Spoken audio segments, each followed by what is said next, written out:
So I'll give you a bit of a tour through the shed. This is my 1954 Mercedes L312 truck, which I'm midway through restoring. As you can see, you should probably build your shed bigger. At the offset, I've managed to fill mine up pretty quick, so come and have a look. Awesome. Okay, cool.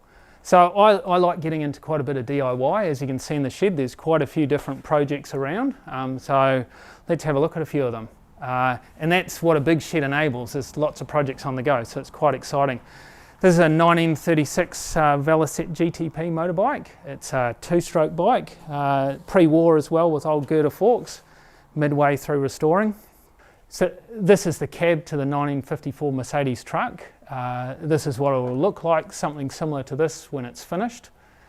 The cab is quite tricky. It's a wooden frame with a steel skin over the top, so there's the old ash timber to build up the rest of the frame, so that's quite a big job, that one. And over here we've got a 1966 Volkswagen Beetle 1300. This is my first car when I was 18 years old, so I still have it. She's a bit rougher now, but she's a work in progress, so just trying to get it back on the road.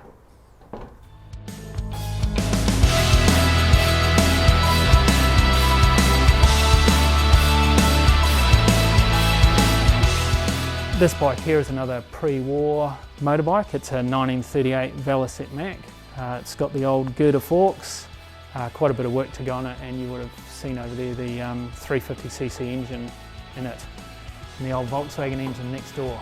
So lots of things apart to work on in the shed.